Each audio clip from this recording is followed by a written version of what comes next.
மக்கள் திரட்சியும் பரிணாம வளர்ச்சியும் மனிதன் பிறப்பிலிருந்து இறப்பு வரையில் அறிந்தோ அறியாமலோ விரும்பியோ விரும்பாமலோ ஏதோ ஓர் அமைப்பை சார்ந்தோ அல்லது அமைப்பில் சேர்ந்தோ இயங்கிக் கொண்டிருக்கிறான். தனி மனிதனாய் உதிரியாய் ஒருபோதும் வாழ முடியாது. கூடி வாழ்வதுதான் மானுட இயல்பு. மனிதன் மட்டுமில்லை, உயிர்கள் அனைத்தும் அத்தகைய இயல்பை கொண்டவையே ஆகும். ஒருமித்த பண்புகளையும் வாழ்க்கை முறையினையும் கொண்ட விலங்குகள், பறவைகள் உள்ளிட்ட ஒவ்வொரு உயிரினமும் ஒரு குழுவாக கூடி வாழ்வதே இயற்கையாகும். அவ்வாறே மனிதனும் இயற்கையாகவே கூடி வாழும் இயல்பை கொண்டிருக்கிறான். கூட்டம் கூட்டமாய் கூடி வாழ்வது ஒட்டுமொத்த உயிரினங்களின் பொது பண்பு. குடும்பம் குடும்பமாய் கூடி வாழ்வது மனித இனத்தின் சிறப்பியல்பு. மந்தை மந்தையாய் விலங்குகள் திரளுவது போல பெருங்கூட்டம் கூட்டமாய் மனிதனும் ஏதோ ஒரு பொது பண்பின் அடிப்படையில் திரளுகிறான். ஆனால் மனிதன் மட்டும் தன்னுடைய தேவைகளுக்காகவும் தன்னுடைய மேம்பாட்டுக்காகவும் எல்லாவற்றுக்கும் மேலாக தன்னுடைய பாதுகாப்புக்காகவும் தன்னை நெறிப்படுத்தி கொள்ள தொடர்ந்து முயற்சித்து கொண்டே இருக்கிறான். அவ்வாறு மனிதன் மேற்கொள்ளும் தொடர் முயற்சிகளால், நெறிப்படுத்துதல் என்னும் தொடர் நடவடிக்கைகளால் மனிதனின் கூடி வாழும் போக்குகளில் பண்பு மாற்றங்கள் நிகழ்கின்றன. அதனால் கூட்டம் கூட்டமாய் என்கிற மந்தை போக்கு மாறி மிகவும் குறிப்பான பொது பண்புகளையும் பொது குறிக்கோள்களையும் அடிப்படையாக கொண்டு குழு குழுவாய் பிரிந்தும் இணைந்தும் இயங்குகிற போக்கு உருவாகுகிறது. இது முற்போக்கான அடுத்த பரிணாம நிலையே ஆகும். மனிதனின் நெறிப்படுத்துதல் மேலும் மேலும் கூர்மையடைந்து மிக மிக குறிப்பான பொது பண்புகளையும் நெருக்கமான உறவு பிணைப்புகளையும் அடிப்படையாக கொண்டு குடும்பம் குடும்பமாய் வாழும் போக்கு செழுமையடைகிறது.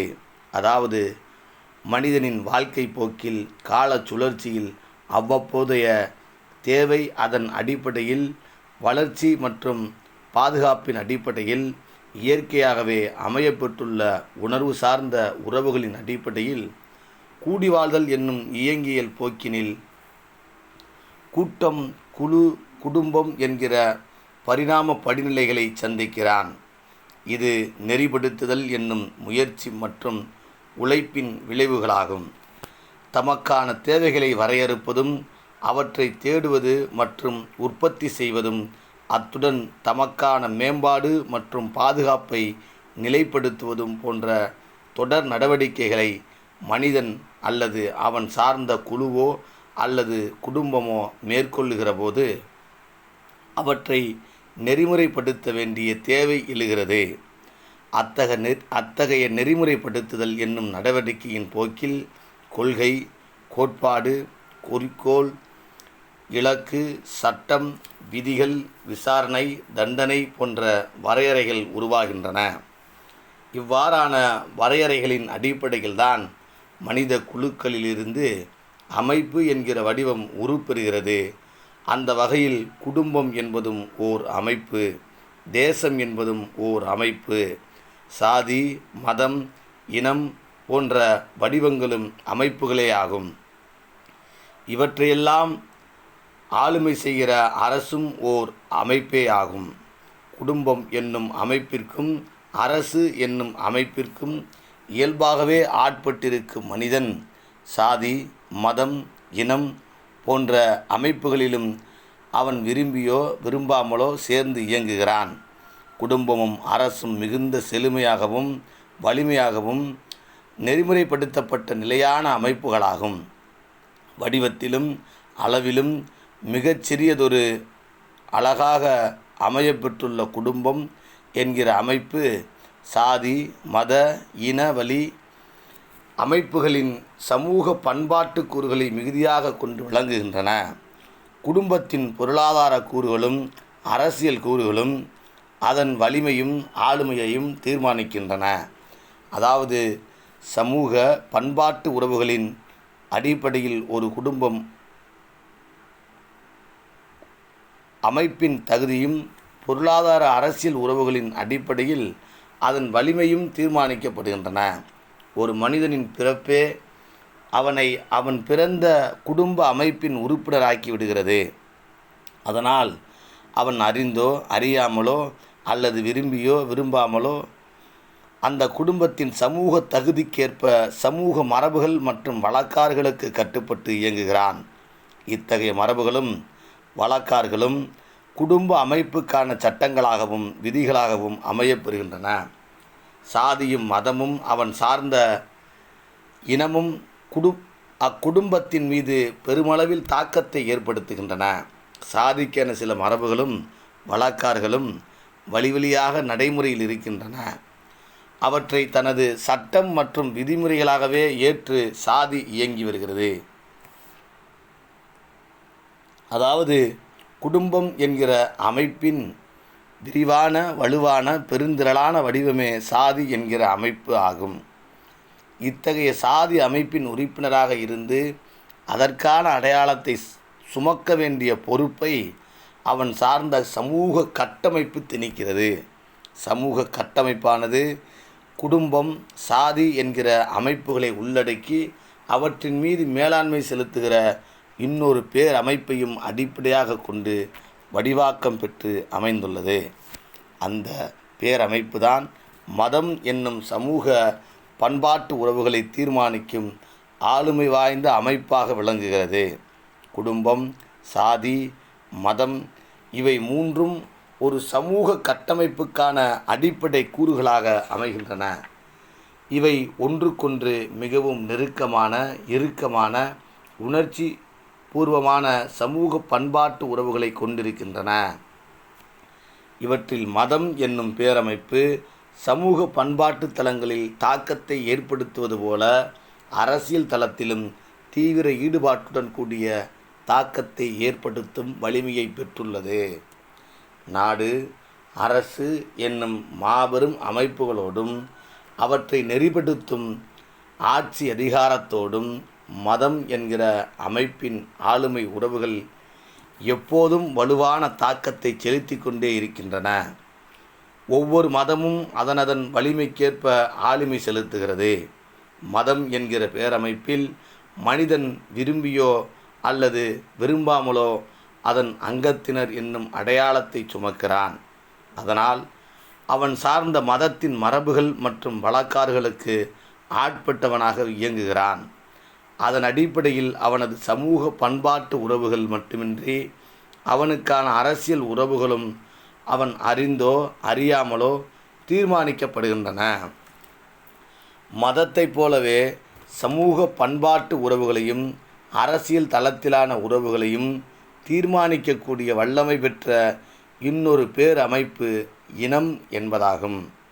இனம் என்பது குருதி வழியிலான மரபு கூறுகளை அடிப்படையாக கொண்ட மரபினம் என்னும் பெருந்திரள் குழுவாகவும் மொழி வழியிலான பண்பாட்டு கூறுகளை அடிப்படையாக கொண்ட தேசிய இனம் என்னும் மரபினத்துக்குள்ளடங்கிய அடுத்த படிநிலையான மக்கள் திரள் குழுவாகவும் வடிவாக்கம் பெற்று இயங்கி வருகின்றன. இவற்றில் மரபினத்தை விட தேசிய இன அடையாளமே தீவிர உணர்ச்சிபூர்வமான பண்புக்கூறுகளை கொண்டிருக்கின்றன. மரபினத்தை காட்டிலும் அளவிலும் வடிவிலும் தேசிய இனம் சிறியதாகவும் குறுகியதாகவும் உள்ளதால் எளிதில் இணையவும் பிணையவும் கூடிய வலிமையை பெற்றுள்ளன. இதனால் அரசியல் தளத்தில் தேசிய இனத்தின் தாக்கம் குறிப்பிடத்தகுந்ததாக அமையப்பெறுகின்றது. இனக்குழுக்கள் என்னும் இத்தகைய அமைப்புகளைப் போல இன்னும் பிற உள்ளுரையும் குழுக்களாக அல்லது அமைப்புகளாக வடிவாக்கம் பெற்று இயங்குகின்றன. வர்க்கம் என்பது அத்தகைய உள்ளுரை அமைப்புகளுள் ஒன்றே ஆகும். இது அரசியல் தளத்திலும் பொருளாதார தளத்திலும் மிக பெரும் ஆளுமையை செலுத்தும் வலிமையை பெற்றுள்ளது. ஆளும் வர்க்கம் உழைக்கும் வர்க்கம் என்றும் இந்த அமைப்பு குடும்பம் சாதி மதம் இனம் போன்ற பல்வேறு அமைப்புகளை உள்வாங்கியும் புறந்தள்ளியும் வடிவாக்கம் பெற்று இயங்கி வருகிற ஒன்றாகும். ஆளும் வர்க்கத்துக்குள்ளேயே நிலவும் போட்டி அடிப்படையிலான பகை முரண்பாடுகள் இருந்தாலும் உழைக்கும் வர்க்கத்திற்கு எதிராக அணிதிரள்வது மிகவும் எளிதாக நிகழ்ந்துவிடக்கூடியதாகும். உழைக்கும் வர்க்கம் சாதி, மதம், இனம் என்கிற முரண்பாடுகளால் சிதறி கிடக்கும் மிக பெரும் திரள் என்பதனால் இணைந்து பிணைந்து செயல்படுவதில் மிகவும் சிக்கல் நிறைந்ததாக அமைந்து விடுகிறது. வர்க்கம் என்னும் இந்த பேரமைப்பு மற்ற அனைத்து அமைப்புகளையும் ஊடறுத்து உள்ளுரையும் மிகவும் விரிவான வலுவான கட்டமைப்பாகும். ஆனால் சாதி, மதம், இனம் போன்ற அமைப்புகளுக்கு உள்ளதைப் போல வெளிப்படையான இறுக்கமான நிலையான மரபுகளோ வழக்காறுகளோ இல்லை. ஆதிக்கம் செலுத்துவதும் அடக்குமுறைகளை ஏவுவதும் சுரண்டலை தொடர்வதும் போன்ற பொது பண்புகள்தாம் ஆளும் வர்க்கத்தின் பொதுவான மரபுகளாகவோ வழக்காறுகளாகவோ நடைமுறையில் உள்ளன. ஆளும் வர்க்கத்தின் இத்தகைய பண்புகளை எதிர்த்து சமத்துவத்திற்காக சனநாயகத்திற்காக போராடுவது என்பதே உழைக்கும் வர்க்கத்தின் பொது பண்பாக நீடித்து வருகிறது. வர்க்கம் மட்டும்தான் பிற அமைப்புகளைப் போல பல்வேறு குழுக்களாக அமையாமல் ஆளும் வர்க்கம் உழைக்கும் வர்க்கம் என்கிற இரு பெரும் பிரிவுகளாக மட்டுமே வடிவாக்கம் பெற்று இயங்குகின்றது. சாதி, மதம், இனம் போன்ற அமைப்புகள் எண்ணற்ற பல்வேறு குழுக்களாக இயங்குகின்றன. அளவிலும் வடிவிலும் சிறியதாகவும் குறுகியதாகவும் உள்ள அமைப்புகள் உணர்ச்சி பிணைப்புகளால் வலுப்பெற்று விளங்குகின்றன. இத்தகைய வலுவினை பெற்றுள்ளதால் இவற்றையெல்லாம் உள்ளடக்கிய வர்க்க அமைப்பு, குறிப்பாக உழைக்கும் வர்க்கம் என்னும் பேரமைப்பு எளிதில் திரட்சி காண முடியாத ஒன்றாக விளங்குகிறது. இத்தகைய உழைக்கும் வர்க்க அமைப்பில் உழைக்கும் மனிதனும் சுரண்டும் வர்க்க அமைப்பில் சுரண்டும் மனிதனும் உறுப்பினராக இடம்பெற்று செயலாற்றி கொண்டிருக்கிறான். மனிதன் எப்படியோ ஒரு வர்க்க அமைப்பின் உறுப்பினராக, அதாவது பொருளாதார உறவுகளின் அடிப்படையிலான சமூக பண்பாட்டு உறவுகளை கொண்ட ஒரு வர்க்க அமைப்பின் உறுப்பினராக இடம்பெற்று இந்த சமூக கட்டமைப்பில் வாழ்வதற்காக தொடர்ந்து போராடி கொண்டிருக்கிறான். இவ்வாறு மானுட சமூகத்தில் மனிதன் பிறப்பு முதல் இறப்பு வரையில் ஏதாவது ஓர் அமைப்பினை சார்ந்து வாழ வேண்டியவனாக இருக்கிறான். குடும்பம், சாதி, இனம், மதம், வர்க்கம், நாடு, அரசு என அடுத்தடுத்த படிநிலையிலான அமைப்புகளின் உறுப்பினராக, அதாவது ஒரே நேரத்தில் இத்தகைய பல்வேறு அமைப்புகளின் உறுப்பினராக இருந்து ஒவ்வொருவனும் வாழ்ந்திட வேண்டிய நிலையில் இருக்கிறான். அதாவது கூடி வாழ்வதுதான் மனிதனின் இயல்பு. குறிப்பாக பிரிந்தும் இணைந்தும் ஏதேனும் ஓர் அமைப்பாக திரண்டு சேர்ந்து வாழ்வதுதான் மனித இயல்பு. அமைப்பாக இல்லாமல் மனிதனால் இயங்கவே முடியாது. தனி மனிதன் என்பவன் ஒண்டியாய் நிற்கும் உதிரியாவான். குடும்பம் என்பதும் ஒன்றுக்கும் மேற்பட்டோரை கொண்ட ஒற்றை அலகு ஆகும். மிக பெரும் மானுட சமூகத்தில் குடும்பம் என்பது பன்மையில் ஒருமை என்கிற ஒற்றை அழகான உதிரி அமைப்பே ஆகும்.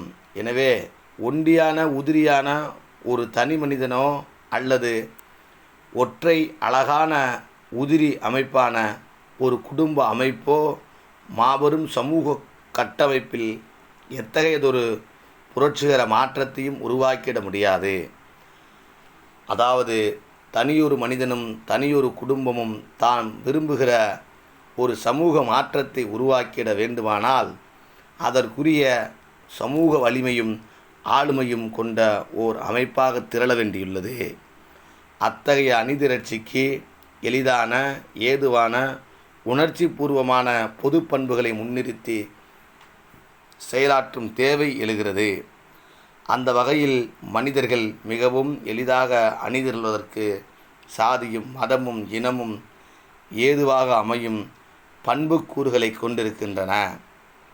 எனவேதான் சாதி குழுக்கள் அதிவேகமாக அணிதிரள்கின்றன.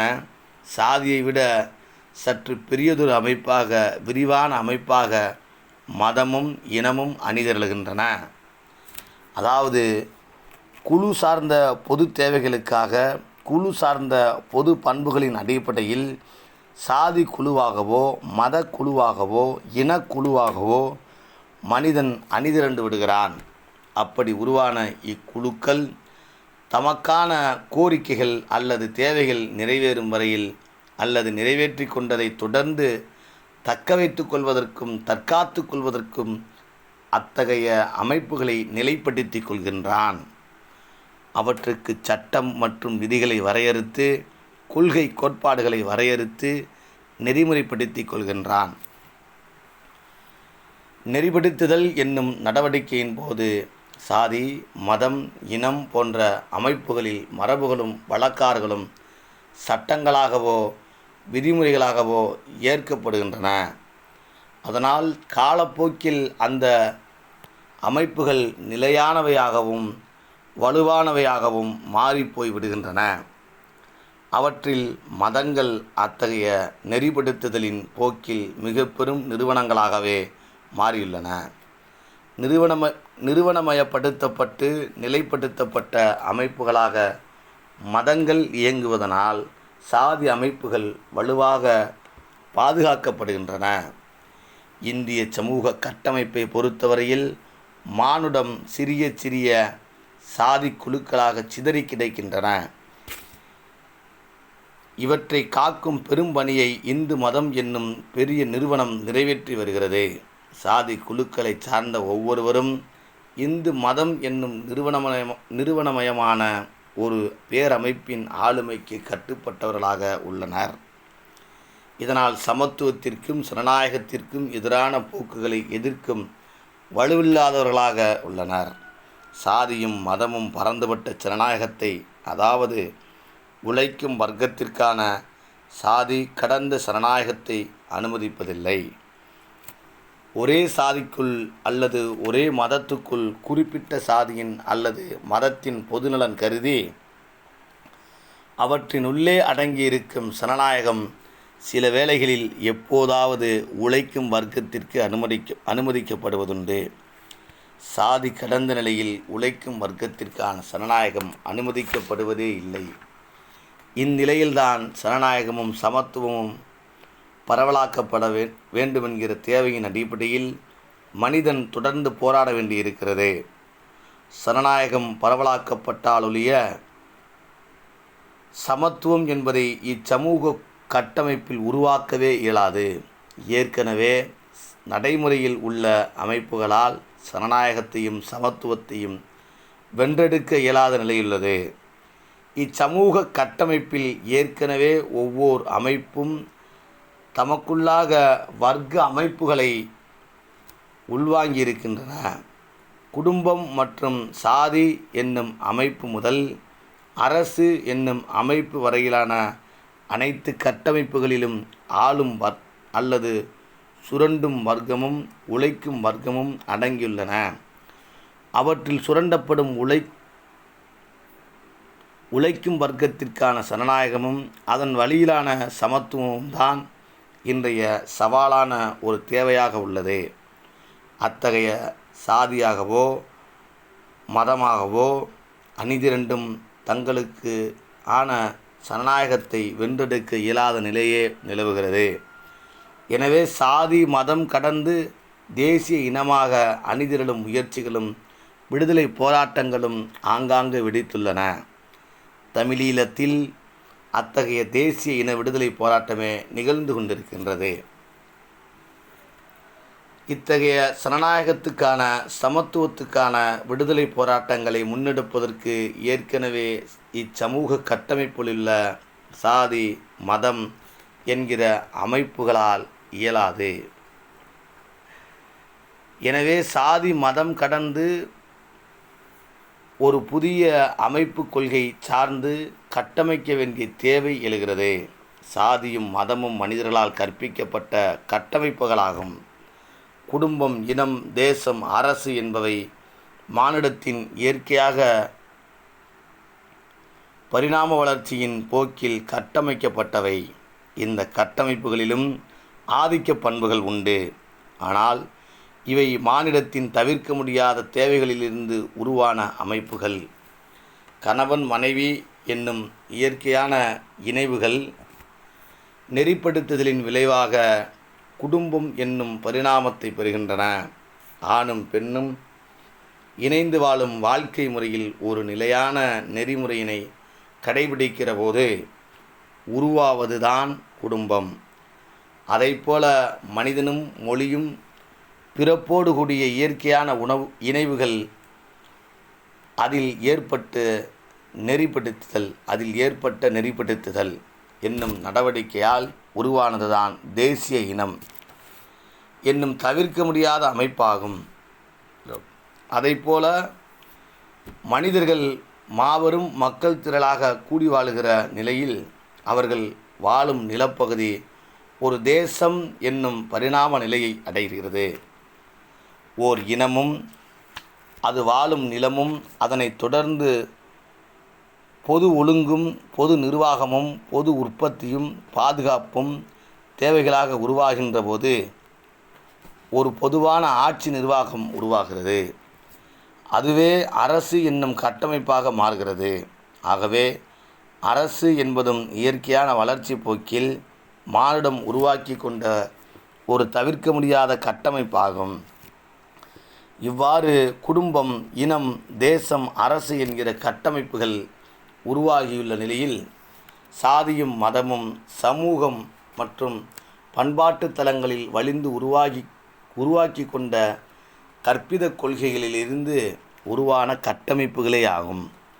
இத்தகைய சாதியும் மதமும் பண்பாட்டு தலங்களில் மட்டுமின்றி அரசியல் தலங்களிலும் ஆதிக்கம் செலுத்துகின்றன. தமக்கான அரசு கட்டமைப்பை உருவாக்கி கொள்கின்றன. இதனால் சனநாயகமும் சமத்துவமும் பரவலாக்கப்பட இயலாத நிலை உள்ளது. இத்தகைய நிலையில்தான் உழைக்கும் வர்க்கத்திற்கு, ஒடுக்கப்பட்ட வகுப்பினருக்கு, சிறுபான்மையினருக்கு சனநாயகத்தை பரவலாக்கிட, சமத்துவத்தை வென்றெடுத்திட, அதற்கு அதிகாரங்களை பகிர்ந்து கொள்ள அமைப்பாய் திரண்டு போராட வேண்டியுள்ளது. யார் யாரெல்லாம் சனநாயகம் மறுக்கப்பட்டவர்களோ, சமத்துவம் மறுக்கப்பட்டவர்களோ, தொடர்ந்து நசுக்கப்பட்டு வரும் சுரண்டப்பட்டு வரும் பிரிவினரோ அவர்கள் அனைவரையும் ஒரு கட்டமைப்புக்குள் அணிதிரட்ட வேண்டியுள்ளது. அத்தகைய வஞ்சிக்கப்பட்ட தரப்பார் அனைவருக்கும் பொதுவான தேவைகளின் அடிப்படையில் பொதுவான கொள்கை கோட்பாடுகளை வரையறுத்து அவற்றை பின்பற்றுவதற்கேற்ற பொதுவான சட்டம் மற்றும் விதிகளை வரையறுத்து அவற்றின் அடிப்படையில் அத்தகைய அனைத்து தரப்பினரையும் அமைப்பாக்க வேண்டும். அமைப்பாக அறிந்திருவதுதான் கொண்ட கொள்கை வழியில் குறிக்கோளை, இலக்கை சென்றடைவதற்கு ஒரே வழி. ஆகவே ஏற்கனவே அவ்வாறான பல்வேறு அமைப்புகள் இருந்தாலும் அந்த அமைப்புகளில் அறிந்தோ அறியாமலோ விரும்பியோ விரும்பாமலோ உறுப்பினர்களாக இருந்தாலும் கொள்கை சார்ந்த அரசியலமைப்பாய் அணிதிரள்வதில்தான் புரட்சிகரமான மாற்றத்தை சமூகத்தில் உருவாக்கிட இயலும். மகளிர் உள்ளிட்ட அனைத்து தரப்பு ஒடுக்கப்பட்டவர்களுக்கும், சிறுபான்மை இனத்தவர்களுக்கும், ஒட்டுமொத்தத்தில் அனைத்து உழைக்கும் வர்க்கத்தினருக்கும் சனநாயகம் பரவலாக்கப்பட வேண்டும். அதற்கு அத்தகைய அனைவருக்கும் அதிகாரங்கள் பரவலாக்கப்பட வேண்டும். அதிகாரம் பரவலாக்கப்பட வேண்டுமெனில் அவர்கள் அரசியல் சக்தியாக அணிதிரள வேண்டும். அரசியல் சக்தி என்னும் அடையாளத்தை பெறுவதற்கு உரிய கொள்கை கோட்பாடு வழியில் அரசியல் அமைப்பாக எழுச்சி பெற வேண்டும். அமைப்பாய் திரள்வதே சனநாயகத்தை வென்றெடுக்க ஏதுவான வழியாகும். அமைப்பில்லாமல் இயங்கவே முடியாத மனிதன் தமக்கான கொள்கை சார்ந்த ஓர் அரசியல் அமைப்பாய் திரண்டு இயங்கிட போராடிட வழிவகுப்போம். அதிகாரம் பரவாமல் சனநாயகம் மலராது. அரசியல் அமைப்பாக திரளாமல் ஆதிக்கம் வீழாது. ஜூன் 2010.